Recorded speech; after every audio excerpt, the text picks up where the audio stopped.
More than 70 years have passed since World War II, the biggest and bloodiest conflict in the whole history of mankind. The more we move away from these events, the more persistently anti-communists try to blame the Soviet Union for starting the Second World War. Relying on the non-aggression pact signed between Nazi Germany and the USSR, better known as the Molotov-Ribbentrop Pact, anti-communist propaganda claims that this treaty untied Hitler's hands and made an imminent world war inevitable. To understand the absurdity of these allegations, it is necessary to investigate the details of the pre-war history and describe the entire chronology of events. Germany's defeat in World War I greatly damaged its economy. Reparations, hyperinflation, loss of territories, and all its colonies led to the impoverishment of the population and the exacerbation of the class struggle in Germany. Shackled by the Treaty of Versailles, German capitalists could not restore the economy and the military-industrial complex on their own, but American banks came to help them. They provided Germany with loans worth billions of dollars. This money was spent on the restoration and development of Germany's military-industrial complex. This resulted in the intensive growth of the German economy. From 1924 to 1929, the influx of foreign capital into Germany amounted to 10 to 15 billion marks of long-term and over 6 billion of short-term investments. This led to a gigantic increase in Germany's military-industrial complex and economy. After Hitler came to power in 1933, the Power Pact was signed in Rome by 4 states: Great Britain, Germany, France, and Italy. The pact was a treaty between the British and French governments and fascists who didn't even try to hide their aggressive intentions. In addition, the signing of the pact with the fascist states meant a rejection of facilitating a policy of peace in Europe and opened the way for a new world war. In 1934, a non-aggression pact was signed between Germany and Poland. The so-called Pilsudski-Hitler Pact was a key step in the preparation of German aggression against Europe. According to this pact, Poland committed to constant cooperation with fascist Germany. All decisions taken by the Polish authorities had to be coordinated with the German government, and its interests had to be respected in all circumstances. In 1935, the Anglo-German Navy Agreement was signed in London, according to which the United Kingdom approved restoration of the German Navy so that it was almost equal to the French naval forces. In addition, Hitler received the right to build submarines with a total tonnage equal to 45% of the British U-boat fleet. At the same time, Germany unilaterally renounced restrictions on the quantity of armed forces determined by the Treaty of Versailles. These actions were met with no resistance from Great Britain, France, and the United States, who were the main guarantors of compliance with the Treaty of Versailles. On March 12, 1938, Hitler invaded Austria, again meeting no resistance from Britain and France. At that moment, only the Soviet Union called for collective defense of the independence of the countries threatened by aggression.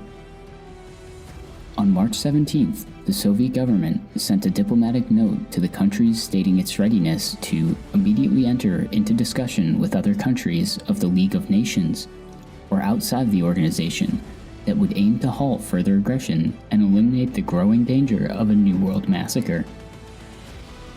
The British government's response stated that a conference to take concerted action against aggression would not, in His Majesty's government's opinion, have beneficially affected the future of Europe. In fact, it was about the reluctance of the British government to interfere with Hitler's offensive actions. The next step of German aggression and preparation for war in Europe was the occupation of Czechoslovakia. On September 19, 1938, representatives of the British and French governments demanded from the Czechoslovak authorities to surrender the areas inhabited mainly by Sudeten Germans. They justified this act based on the fact that without this, it would be impossible to maintain peace and ensure the vital interests of Czechoslovakia. In response, the Soviet Union offered to dispatch its armed forces to defend Czechoslovakia. but the Czech government feared conflict with Germany, so it ignored the Soviet offer. The meeting of Hitler, Chamberlain, Mussolini, and Daladier, held on September 29th and 30th, 1938 in Munich, resulted in the shameful agreement later called the Munich Betrayal. The fate of Czechoslovakia was decided without its authorities' participation in the meeting. Occupation of the Sudetenland and the passing of Czech industry to Germany was only the first step on the path to further division of Czechoslovakia by Hitler and his allies. Occupation of Czechoslovakia opened the way to German expansion in southeastern Europe and created a threat to the Soviet Union. On October 2nd, 1938, Poland, taking advantage of the complete paralysis of the Czechoslovak state, captured Chechen Silesia and some settlements on the territory of modern Slovakia. On September 30th, 1938, in Munich, Chamberlain and Hitler signed the Anglo-German Declaration. We continued our conversation today and unanimously came to the conclusion that the issue of German-British relations is of paramount importance for both countries and for Europe. We considered the agreement signed last night and the German-British Navy agreement as a sign of the desire of our two peoples to never wage war against each other again. We are determined to address other issues concerning our two countries through consultations and to strive to resolve any disagreements in the future in order to help ensure peace in Europe. On December 6, 1938, the Bonn-Ribbentrop Franco-German Declaration was signed, which was similar to the Anglo-German one. It stated that there was no longer any controversial issues of a territorial nature between France and Germany, and that the existing borders between the countries is definitive. The declaration stated that both governments were determined to maintain contact with each other on all issues, without referring to their particular relations with other states. These agreements meant that both Britain and France signed non-aggression pacts with Hitler. In this way, the political conditions necessary for the complete isolation of the Soviet Union were created. Given the growing threat of a new world war and the direct attacks against the USSR, the Soviet government started negotiations with representatives of Britain and France for the signing of a pact of mutual assistance against the fascist aggression in Europe. However, the negotiations quickly reached an impasse because of, firstly, the desire of the British and French governments to stay away from the impending world conflict, and, secondly, because of their desire to set Germany against the Soviet Union exclusively. Meanwhile, the German government itself offered the USSR to conclude a non-aggression pact, thus making the Soviet Union face a choice.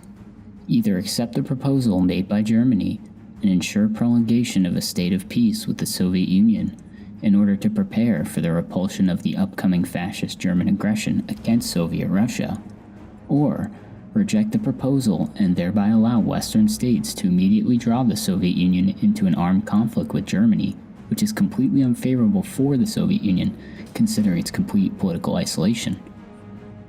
Holding to its policy of peace, the Soviet government agreed to sign the pact proposed by Germany. On the night of August 24th, the Soviet-German non-aggression pact was signed. Both sides committed themselves to refraining from aggressive actions against each other and to resolve any arising disputes peacefully.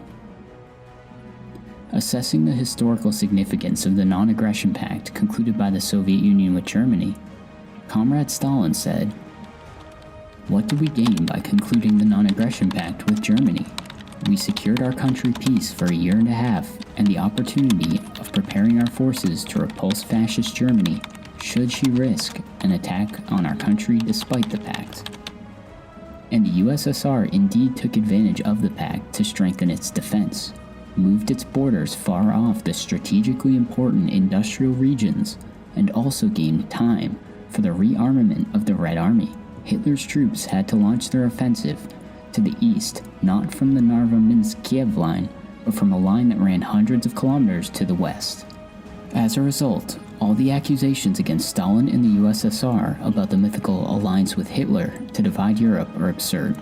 Moreover, thanks to the Western states' help, the Nazis were able to establish a military-economic complex in a short time and rearm their military forces, and the refusal of the Anglo-French bourgeoisie to ensure collective security in Europe helped Hitler unleash the war.